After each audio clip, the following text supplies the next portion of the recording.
Pode sim. Primeiramente, bom dia, Ney, o João Paulo do Jornal Popular. Imagino que a sua cabeça aí esteja um trevo para escalar o time, mas eu queria saber especificamente da situação do Gilberto, né? Já que o clube disse que ele está liberado pelo infectologista, queria saber se ele tem condição de viajar, né?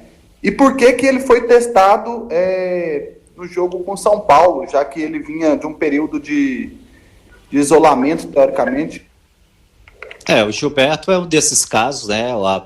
Quando foi o primeiro teste, foi feito um teste, ele tinha o coronavírus, depois ele ficou um tempo em quarentena, e ele fez um teste com a possibilidade de vir para o jogo contra o São Paulo, e ele ainda estava contaminado. Agora fez um reteste esse final de semana, já está liberado, né? É um atleta que não vai ser utilizado para esse jogo contra o Atlético devido à parte física, né? Foi um jogador que ficou um período parado, então nós estamos achando, né, o prudente preparar para o jogo diante do Palmeiras, né? Então tem outras opções no elenco, e é um jogador que, devido à parte física, ele não vai para esse jogo contra o Atlético, mas já está liberado, né, em relação ao coronavírus. Ah, tá certo.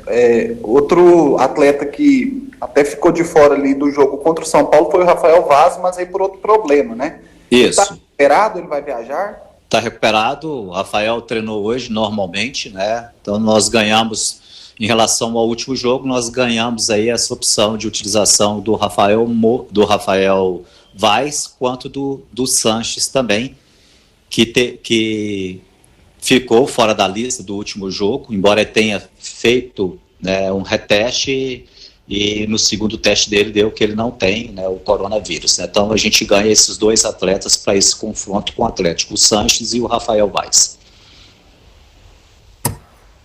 Ney, bom dia. Queria saber de você, para você descrever um pouco de como foi a correria no jogo do São Paulo. Você ficou muito preocupado quando você teve que chamar jogadores que alguns nem estavam aqui em Goiânia para correr? Na realidade, a gente passou por uma semana atípica, né? Eu, por exemplo, em 5 dias já fiz 4 testes de coronavírus, né? Eu e todos o elenco aqui do Goiás, só para ter ideia como que é o nível, né? Como que a gente está tratando isso. A gente fez um teste na quinta-feira, um teste da CBF, como você já sabe, é um teste que eles perderam a amostra.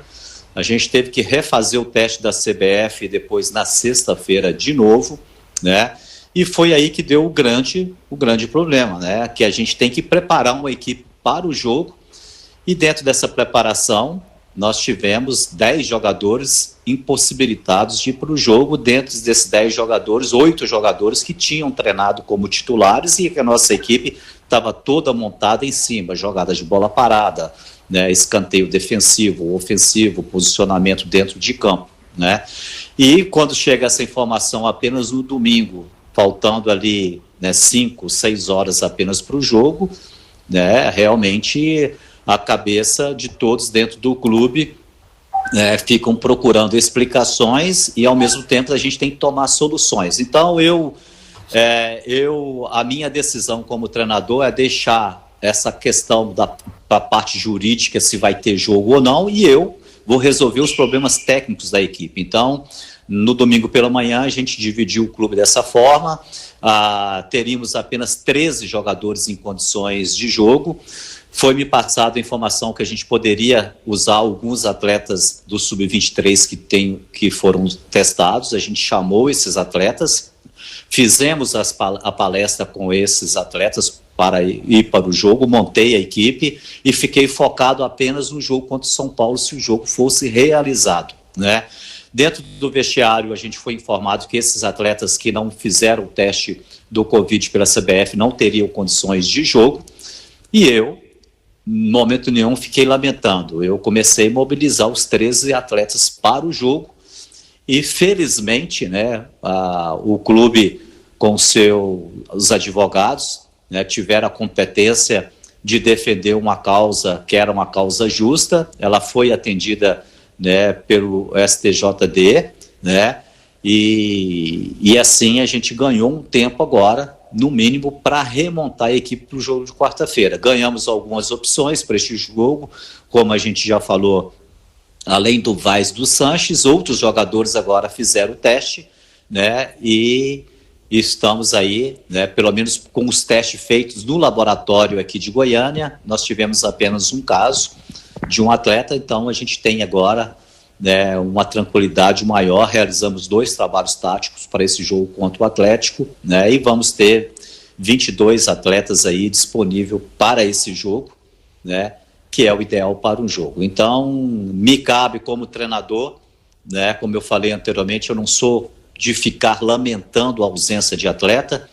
Eu estou batendo na tecla agora, principalmente os jogadores mais jovens, da palavra oportunidade. O futebol funciona dessa forma. De repente, com esse problema todo, que parece um problema insolucionável, de repente aí vai nos oferecer jogadores que vai nos atender, não só nessas 2 partidas agora diante do Atlético ou Palmeiras, mas durante a temporada também, e é nisso aí que a gente vai bater, e nós estamos numa expectativa enorme de fazer um jogo forte diante do Atlético e voltar de lá com resultado positivo. André Rodrigues, pode seguir que o Wagner acabou a bateria dele. Obrigado, Thaís. Bom dia, Thaís. Bom dia a todos. Bom dia ao Ney Franco. Professor, os 2 próximos jogos, gramado diferente do que o Goiás treina, o que o Goiás joga em Goiânia. Isso lhe preocupa, a questão do gramado para o jogo contra o Atlético e contra o Palmeiras? Olha, André, a questão do gramado, ele ficou em 2º ou 3º plano nesse momento. Nós estamos, né, eu estou tentando levar menos dificuldade possível para os nossos atletas, né, para esse lado emocional. Eu estou falando com os nossos atletas que nós temos todas as condições de jogar contra o Atlético, primeiramente, realizar um bom jogo, ir lá, conseguir pontuar, de preferência pontuar fazendo 3 pontos. Fizemos um trabalho pela manhã agora, um trabalho muito bom, taticamente, todos os jogadores entendendo a função de cada um dentro de campo. Tivemos alguns momentos interessantes no treinamento, né? Principalmente vamos ficar com uma equipe muito forte em bola parada ou ofensiva, né? Então, eu estou pegando só nesses pontos do que a gente pode fazer de positivo, né, para que a gente chegue emocionalmente forte para esse jogo. E as questões da qualidade do adversário, do gramado, da viagem, a gente vai ter que superar tudo isso nesse jogo, né, para que a gente possa fazer um bom jogo em condições de encarar o Atlético lá dentro. A gente sabe do histórico do Atlético lá dentro, não só contra o Goiás, como a maioria dos clubes brasileiros, o Atlético no seu estádio, mas nós estamos muito motivados para conseguir, né, uma vitória lá e conseguir pontuar na primeira oportunidade nossa dentro do Campeonato Brasileiro. Caiu, não estou ouvindo. Alô? Não estou ouvindo a pergunta.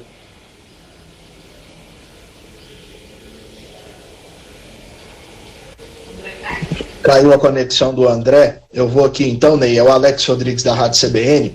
É bom estar falando com você. E eu sei que você já enfrentou jogos decisivos no comando do Goiás, em Série B, em Série A de Campeonato Brasileiro, mas por toda essa adversidade, estava lendo há pouco que o Atlético Paranaense ganha novas peças para esse jogo e o Goiás tem muitos jogadores, mais de um time fora desse jogo. Vai ser o jogo mais decisivo? Esse é o maior desafio do Ney Franco no comando do Goiás até hoje? Alex, é um deles. A gente já passou por algumas situações dentro de campeonatos brasileiros, dentro de Sul-Americana, dentro de Copa Libertadores, né? Então a gente viveu um fato único, né, principalmente na história do Goiás, né? Pelo que a gente sabe do relato, a gente nunca teve, eu acho, no futebol brasileiro, dentro do Campeonato Brasileiro, um jogo que você teve no nosso caso, toda uma dificuldade para preparar uma equipe para o jogo e na hora, faltando 10 minutos antes para iniciar, 5 minutos para iniciar o jogo, decretar que não teve o jogo, né? Nós estamos, eu acho que o grande, né, questão nisso tudo que aconteceu é o seguinte, que a gente, infelizmente, o Campeonato Brasileiro se iniciou no momento onde o nosso estado, a nossa cidade, realmente está no pico de uma epidemia, né? O Vasco da Gama, por exemplo, teve 19 jogadores infectados, só que foi no momento que não estava tendo jogo. Então a gente teve esse azar. E eu acho que a gente tem que achar também coisas positivas nisso. Então, eu acho que a gente vai ter agora uma gama de jogadores em condições de não serem infectados de novo durante a competição. E eu imagino que se isso tivesse acontecido na véspera do jogo contra o Vasco da Gama, numa definição de Copa do Brasil, né? Então, eu acho que a gente tem que tirar as dificuldades, né? E como eu falei anteriormente, dentro dessas dificuldades, eu, como treinador, tenho que ter a competência para remontar uma equipe, principalmente para esses 2 jogos, confrontos agora, né? Eu acho que por direito, né, e do bom senso, né, o primeiro jogo ele foi cancelado. Acho que a gente teria mais dificuldades nesse primeiro jogo, principalmente se a gente precisasse jogar apenas com 13 atletas, né, e sem um jogador reserva, um goleiro, por exemplo, no banco. Então, acho que essa dificuldade maior ela foi superada dentro do bom senso e dentro da lei. Agora não, os 2 próximos jogos, né, eu tenho que fazer meu papel de treinador e acreditar no que a gente tem falado, que a gente tem elenco para enfrentar o Campeonato Brasileiro. Então, eu acho que nós temos uma equipe forte para começar o jogo e, de repente, aí, né, uma grande oportunidade para a gente, né, crescer como equipe, cada atleta sentir que realmente é aquela fala do treinador no vestiário, que todos vão ter oportunidade. Isso vai ser se confirmado agora na prática. Então, eu estou trabalhando nesse caminho e muito motivado para voltar, né, lá de Curitiba com a vitória. Eu acredito que até em cima dessa preparação do Goiás, né, sua cabeça deve ter ficado aí com várias situações ao longo desse período, deve ter pensado em muita coisa. E no ano passado eu lembro que o Goiás ele até tentou se preparar em campo sintético para esse jogo contra o Atlético Paranaense. Queria que você falasse do peso que vai fazer essa situação, né, de não ter oportunidade de testar todo mundo, de repente, um gramado sintético, se vai mudar muita coisa para esse jogo, até porque, em meio a toda essa correria, essa situação de exames, acho que o Goiás nem teve tempo direito de pensar nessa situação, né? Pois é. Então, na realidade, o campo sintético, independente se a gente tivesse passado por essa situação ou não, a gente não teria treinado em campo sintético, né, a não ser... né, a gente até cogitou uma possibilidade de pedir o campo do Atlético para treinamento logo após o jogo, porque depois a gente já vai jogar contra o Palmeiras lá em São Paulo. Então nós temos uma sequência de 2 jogos com campo sintético. Em relação ao jogo do Palmeiras, a gente vai ter uma oportunidade agora de jogar no campo sintético, né, no campo do Atlético, né? Então, na realidade, o grande problema de jogar no campo do Atlético, né, ele é para toda a equipe que vai jogar lá, né? Eu acho que não tem nenhuma equipe no futebol brasileiro hoje, com exceção do Palmeiras, que tem um estádio com o campo sintético, que quando tem esse confronto definido com o Atlético, que direciona o seu trabalho para treinamento em campo sintético, né? Então, a questão, né, de não treinar, a gente não teria condições mesmo de treinar. Então, a gente tem que adaptar o mais rápido possível, no aquecimento já entrar para o campo, fazer esse aquecimento no campo, pedir todas as atenções redobradas aos nossos atletas e tentar adaptar o gramado o mais rápido possível. É um problema a mais, né, no jogo superado. Então, como é um jogo que a fala ela é de superação, a gente vai ter que superar isso também. Segue você, Marcelo. Ney, bom dia, Marcelo Vidal da Record TV. Eu queria já fazer 2 perguntas. A primeira é se este, na sua opinião, seria o melhor momento para a volta do Brasileirão, com tudo isso, com todos esses casos confirmados. E a segunda, com relação à polêmica que teve extracampo, Daniel Alves fez um post, depois o Rafael fez também, defendendo o Goiás. Então, assim, gostaria que você comentasse um pouco também esse clima, né, que ficou depois do adiamento do jogo. Olha, em relação ao início do Campeonato Brasileiro, isso foi muito discutido, né? O futebol, assim como todas as áreas, né, da economia, da área de arte, né, a gente vê vários artistas, vários cantores aí lutando por direito de voltar a cantar, fazer os seus shows, né? A gente sabe que tem... Estou só pegando uma área aí que está sendo extremamente penalizada com essa questão da pandemia, e o futebol também estava numa situação em que existia esse peso na balança da questão do cuidado com a saúde e a questões econômicas e a questão do jogo, né? O Goiás sempre respeitou todas as decisões, né, das autoridades na área de saúde. E quando foi definido o retorno, né, o Goiás, como todas as equipes, teve todos os procedimentos, seguiu todos os protocolos, né? Agora, quis o destino, e não é culpa do Goiás o que aconteceu nesse momento, quis o destino que quando começou o Campeonato Brasileiro, nosso estádio está no auge do pico de uma pandemia, né? E por mais que o clube tenha controle dos seus atletas, tenha dentro de sua estrutura do CT, esses atletas eles têm uma vida, né? Os atletas ele tem funcionários que trabalham na sua casa, tem alguns atletas que moram em prédios, pegam elevadores, né? Tem o deslocamento para o clube e coincidentemente o campeonato aconteceu num momento onde essa epidemia no nosso estado está muito alto. O que poderia se discutir é que se a nossa cidade estivesse fechada, não tivesse a flexibilidade, se aqui teria jogo e a gente estaria jogando fora daqui. Agora, são questões que não existe culpado nessa história, né? Então, como eu falei anteriormente, o Vasco da Gama, no início da pandemia, quando a pandemia estava no auge lá no Rio, teve 19 jogadores infectados. Se tivesse o campeonato naquele momento, eram 19 jogadores que não poderiam jogar. Aqui teve não só o Goiás, o Vila Nova parece que teve 8 jogadores infectados,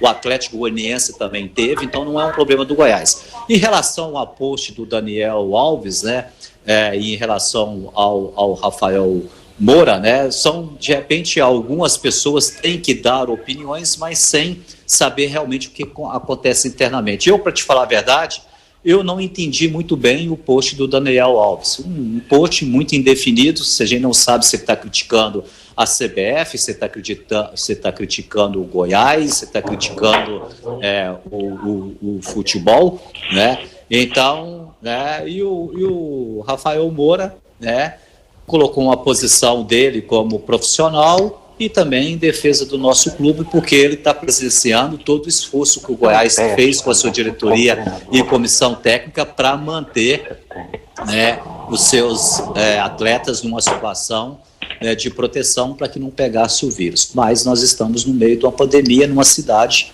onde a cada dia o número de casos aumenta.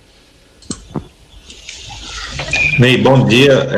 Você acabou com tantos problemas, né? Montou o time lá para o jogo contra o São Paulo. A gente viu na escalação alguns jogadores, né? Como o Rangel, o Daniel Bessa.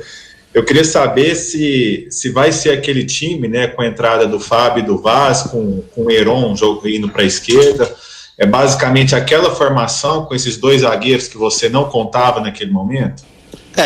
Como eu falei anteriormente, em relação ao último jogo, a gente ganhou esses dois atletas, né, Vaz e Sanches, né? Além de ganhar essa opção dos dois atletas, eu tive a oportunidade agora em 2 sessões de treinamentos de colocar alguns atletas do Sub-23 para trabalhar comigo, né? Então deu para avaliar alguns jogadores também e vamos ter alguns desses jogadores, principalmente à minha disposição ali, né, no banco de reserva. Em relação à escalação, eu não vou dar nem, né, não é nem para questão de dar pista, eu não vou entrar em relação à escalação aqui, porque eu estou ainda vendo alguns jogos do Atlético, embora eu tenha essa formação da minha cabeça, de repente eu posso passar alguma informação para vocês e hoje à noite ou amanhã de manhã mudar, né, a minha ideia em função do que a gente está vendo do adversário, né? Então, nós vamos usar aí para esse jogo especificamente o nosso limite aí que a gente tem para divulgar a escalação aí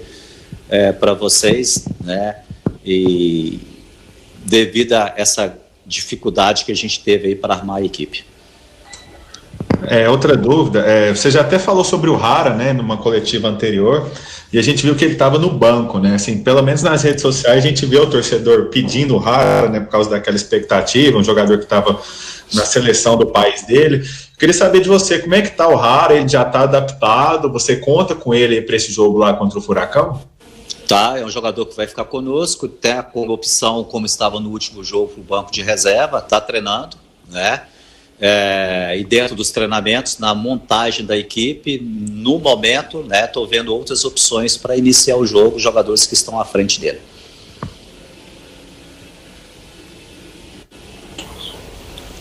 Bom dia, Ney, é o Gerliezer. Eu queria fazer uma pergunta a você na questão tática, né? No ano passado, é uma coisa mais genérica. Eu me lembro que o Goiás adotava uma marcação em 2 linhas de 4, com 2 atacantes à frente. E nesse ano, especialmente a partir daquele jogo contra o Santo André, você muda o Goiás para o 4-1-4-1. Usa contra o Santo André, usa contra o Vasco, usou também nesses jogos 3.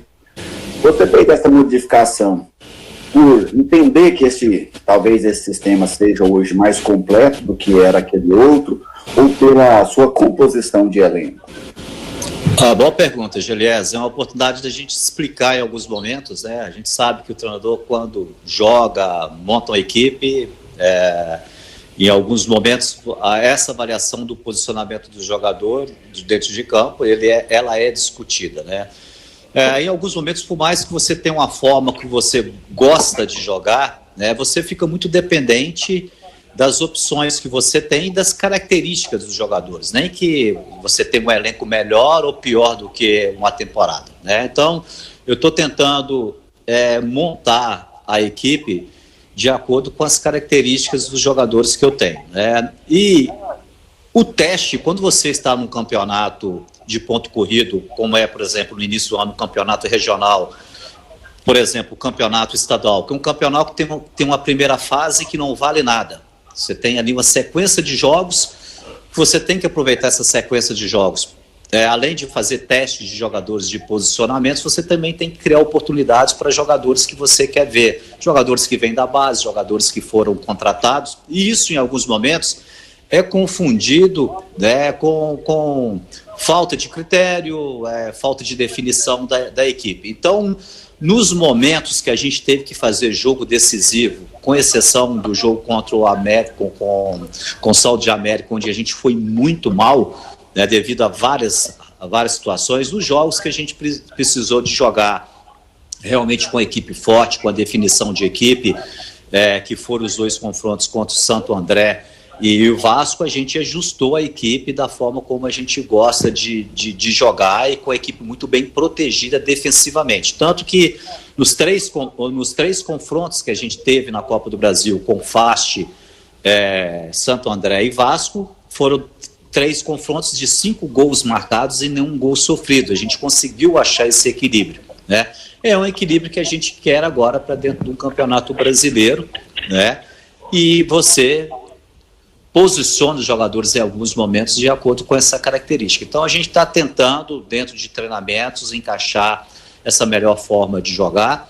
Acho que a pandemia ela veio num momento em que a gente estava começando, né, realmente dar uma sequência para alguns jogadores. Nós tivemos alguns problemas no início da temporada, que a gente teve 13 contratações. Dessas 13 contratações, né, 4 jogadores sul-americanos que precisam de um tempo de adaptação ao nosso futebol, 2 jogadores brasileiros que estavam muito tempo na Europa, e um deles, o Sandro, há 8 meses sem jogar. Não é fácil você recomeçar uma temporada 8 meses parado, né? O próprio Bessa, que é um jogador brasileiro, mas desde a carreira toda de base feita lá fora. Então, esse tempo, né, você precisa de criar treinamentos e usar jogos para experimentar, né? Agora, chega um momento que você tem que definir a equipe, botar essa equipe para jogar, para criar ritmo de jogo, para pegar, né, uma forma de jogar, né? E a gente passou por esse momento aqui no Goiás. A gente espera agora, no momento que a gente achava que a gente tem essa oportunidade de ter uma sequência de jogo com um determinado número de jogadores ou um posicionamento de campo, a gente foi surpreendido agora, principalmente no início do Campeonato Brasileiro, aí, com a perda aí, não só dos 10 jogadores do último jogo, né? A gente já teve antes alguns jogadores que estavam aí, né, com atletas não sendo relacionados com o jogo, que também estavam foram pegos pelo vírus, né? A segunda pergunta que eu gostaria de te fazer, Ney, normalmente, lógico que o treinador sempre trabalha com um grupo todo, mas ele tem um foco em um grupo menor de jogadores, né, que são os titulares e aqueles que de vez em quando participam mais ativamente. Com essa questão da pandemia, com esse momento diferente do futebol, existe uma tendência para que você trabalhe, vamos dizer assim, com um grupo mais amplo? Por exemplo, a sua equipe que vai entrar em campo contra o Atlético Paranaense, composta por vários jogadores que não eram titulares, ela precisa ter definida muito bem a sua ideia de jogo, né? Todo mundo tem que estar muito adaptado a ela, independente de você fazer parte ou não dessas convocações. Exatamente, e a gente tem que deixar muito claro também, né, porque eu vejo aí internamente alguns momentos, até pessoas de dentro do Goiás que não vivem no nosso dia a dia, chega perto da gente falando que a gente está com o elenco muito cheio, né, e isso é passado para fora do clube. Mas o que o pessoal não sabe é que quando eles analisam o elenco do São Paulo, do Goiás, eles não percebem que a gente tem uma equipe sub-23 treinando conosco com a comissão técnica montada. Embora os atletas estejam trabalhando no mesmo horário e campo e CT que a gente, eles estão trabalhando com a comissão técnica diferente, né? E foi acertado a nosso pedido dessa volta do sub-23 que a gente está vendo um reflexo agora. Se esses jogadores do sub-23 não estivessem conosco treinando aqui agora, nós estaríamos numa situação muito delicada, né? Então, são esses jogadores que estavam treinando com o Moacir, meu auxiliar técnico, com o Lauro, com o Alvo, preparador físico, que vai nos dar uma sustentação nesse momento aqui agora. Então, a equipe sub-23 é para ser utilizada nesses momentos. E ela foi convocada para trabalhar por esses dois fatores, né? Para esses jogadores estarem do nosso lado, entender a forma como a gente joga, e a gente também tem uma sequência de jogo, domingo, quarto, domingo, e não dá para você trabalhar apenas com 28, 30 atletas no elenco nessa situação. Então, acho que a gente fez esse planejamento corretamente, e agora esses jogadores, né, além de nos atender na parte técnica, a gente vai criar uma oportunidade para esses jogadores da base ser utilizados, e de repente vão ganhar posição, né? Então, mostra que a gente estava certo quando a gente começou a trabalhar com um grupo um pouco mais elevado, só que esse número elevado, em alguns momentos, ele é mal interpretado externamente, achando que a gente tem um treinamento ali com 50 jogadores dentro de campo. Na verdade, esse elenco ele é subdividido em outra comissão técnica, e isso pode fazer uma diferença para nós nesse momento, e essa é a nossa expectativa, que esses jogadores do Sub-23 façam a diferença agora, né, e nos dê condição de ter uma equipe competitiva, principalmente nesses dois próximos jogos diante do Atlético e do Palmeiras. Ney, bom dia. Fernando Lima, tudo bem, professor? Tudo bem, Fernando, bom dia. Bom dia.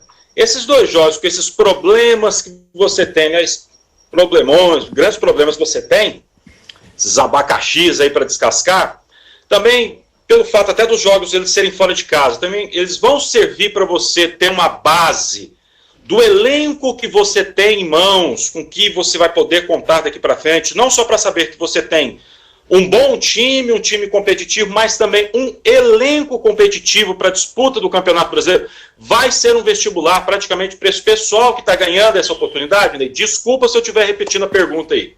Não, Fernando, em relação ao elenco, cara, elenco ele é só, você só pode falar de elenco depois que você joga e tem resultado.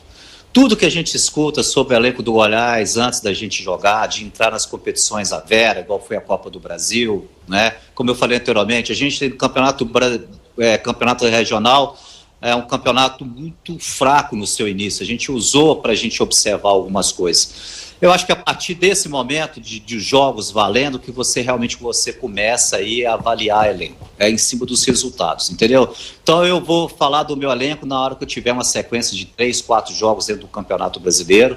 A gente está trabalhando forte, né? Então a gente tem aí 2 jogos, né, que a gente vai dar essa oportunidade de realmente, né, falar se a gente tem elenco com condições de disputar Campeonato Brasileiro ou não, né? Então, se essa pergunta for me repetida daqui a 3, 4 rodadas, eu te darei uma posição com mais segurança, né? E vocês também, né, terão uma clareza melhor para avaliar o elenco do Goiás depois que a gente estiver dentro dessas competições fortes, como foi o jogo contra o Santo André e contra o Vasco. Então a gente está apostando na competição, na motivação de disputar um Campeonato Brasileiro. É diferente do que de você jogar um regional, né? Esse nível de atuação, né, de motivação, ele aumenta a qualidade técnica dos atletas também dentro da competição. Então, a expectativa da gente jogar bem e que o nosso elenco tenha condições agora, principalmente nesses 2 primeiros jogos, de conseguir resultados positivos do Goiás. Essa é a grande expectativa nossa agora, né, nesse confronto contra o Atlético e contra o Palmeiras. Tá, você já disse que não pretende adiantar nada com relação à escalação do time, mas falou aí do Fábio Sanches e do Rafael Vaz. Aí eu tô pegando o bonde andando, mas eu queria saber assim, se você conta com o Gilberto Júnior e se o meio-campo ali é o seu grande quebra-cabeça para montar o time para esse jogo com o Atlético Paranaense. Não, volta o Vaz e volta o Sanches. O Gilberto, já falei numa pergunta anteriormente, ele não tem condição de jogo não, devido à questão do corona, como ele ficou um tempo parado. É um jogador que ele perdeu um pouquinho de massa muscular, está um pouquinho sem força física. Nós achamos prudente dar uma segurada nesse jogo contra o Atlético, para ele ter mais uma semana de trabalho, para nós termos ele como opção para o jogo contra o Palmeiras, não correr o risco desse atleta não atender tecnicamente devido à parte física do jogo contra o Atlético e também não correr um risco de lesão muscular. Né, você que cobre o clube, né? Então você sabe as opções aí, se vocês fizerem aí mais ou menos um esforço um pouquinho, vocês mesmos conseguem montar a equipe que entra jogando.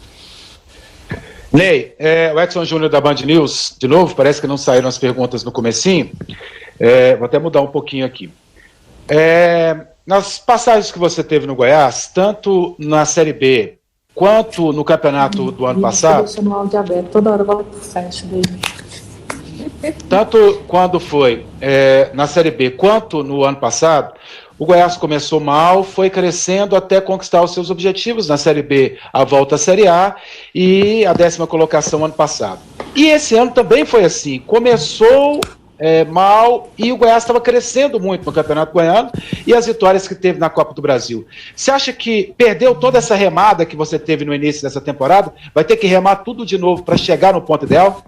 Não, eu acho que não, porque a questão tática ela já está entendida, né? O que a gente tem que recuperar os nossos atletas agora é essa parte física como eu falei anteriormente, né? Pena que o nosso campeonato regional não teve uma conclusão, porque nos daria uma oportunidade dentro do campeonato regional da nossa equipe pegar um ritmo de jogo. A gente vai ter que fazer isso dentro do campeonato brasileiro, um campeonato com uma qualidade técnica, né, maior, né? E ainda passando por essa situação que a gente viveu esse final de semana. Mas eu acredito na força do nosso trabalho, né? Dentro do Campeonato Brasileiro, né, nós temos um planejamento e nós temos uma data importantíssima nesse mês, que é a data do dia 26 de agosto, onde vai ser o nosso confronto com o Vasco da Gama. Então, é uma competição que a gente quer ir longe. Então, nos cabe agora saber passar aí, principalmente por esses 3 primeiros jogos, né, que é o Atlético, o Palmeiras fora, e depois o primeiro jogo dentro de casa contra o Fortaleza, logo depois nós temos um clássico contra o Atlético e depois temos um jogo da Copa do Brasil.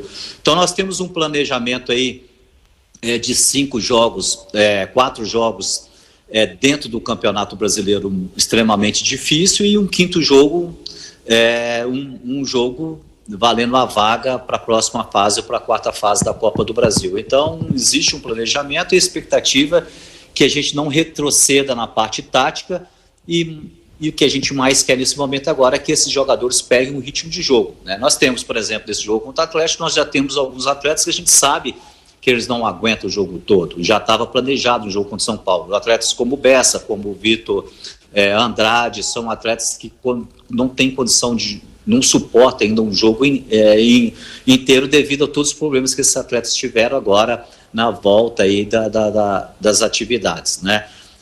Então, essa parte física aliada ao ritmo de jogo é que nos preocupa nesse início de temporada. E a questão dos estádios vazios, se o mandante perde um pouco mais de força e, de repente, os menores também ganham mais força nesse campeonato. Eu exemplifico, só tivemos 2 vitórias, só o Grêmio e o Sport venceram nessa primeira rodada. Claro que não tivemos a rodada toda completada. O início, a primeira rodada teve os mandantes a palavra tropeçaram em casa, e isso foi também no futebol alemão, no início também, teve um índice alto de vitória da equipe visitante, né? Logicamente que a gente sabe que tem algumas equipes no futebol brasileiro que essa presença da torcida, ela marca muito, né? O Atlético Paranaense é uma dessas equipes, né, que a torcida empurra muito, principalmente no estádio, né? O estádio ali quando está cheio, fica o tempo todo ali no ouvido dos jogadores, né? Eu não sei se foi apenas uma coincidência, né? Mas o fato que merece estudo. Tanto que, como a gente vai fazer 2 jogos fora de casa, serve como referência para a gente colocar isso para os nossos jogadores, que a gente tem uma oportunidade de vencer fora, como as equipes que iniciaram jogando fora, né? Então a gente tem que tocar nesse assunto, né, que é uma possibilidade real de jogar forte e conseguir fazer um jogo equilibrado diante do Atlético e do Palmeiras fora de casa. Obrigada, Ney.